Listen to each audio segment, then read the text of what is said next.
Kurang ajar, jangan nangis. Kita bayar. Berapa tahun ya?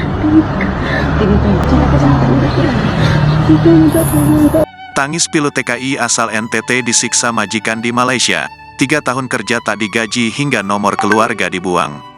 Tengah viral di media sosial yang memperlihatkan seorang TKI asal Nusa Tenggara Timur disebut disiksa oleh majikannya di Johor Bahru, Malaysia. Video tersebut beredar salah satunya diunggah akun Instagram @kabarnegeri, Selasa, tanggal 5 Maret tahun 2024. Dalam video terlihat korban menangis sambil memperlihatkan beberapa bekas luka diduga akibat siksaan majikannya kepada seseorang yang hendak membantunya. Korban juga mengaku jika rambutnya dipotong oleh majikan. Tak hanya itu, disebutkan dalam narasi, TKI tersebut sudah bekerja selama 3 tahun namun tak mendapat gaji. Bahkan ia tidak diperbolehkan memegang handphone selama bekerja di tempat majikannya.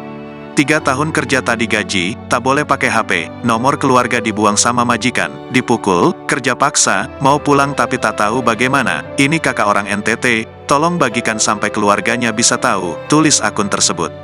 Peristiwa ini pun sontak menyita perhatian publik hingga menuai beragam komentar warganet.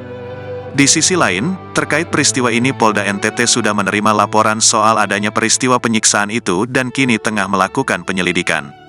Proses penanganan oleh penyidik Polres Nagekeo yang dibackup penyidik di Treskrimum Polda NTT, kata Kabid Humas Polda NTT Arya Sandi, Rabu, tanggal 6 Maret tahun 2024. Arya Sandi menyebut sejauh ini pihaknya sudah memeriksa keluarga korban dan pelaku yang diduga mengurus keberangkatan korban ke Malaysia secara ilegal.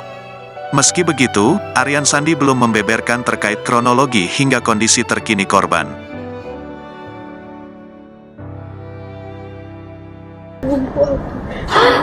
Kurang ajar, jangan nangis. Kita bayar. Berapa tahun ya? 3 tahun. Download Tribun X sekarang. Menghadirkan lokal menjadi Indonesia.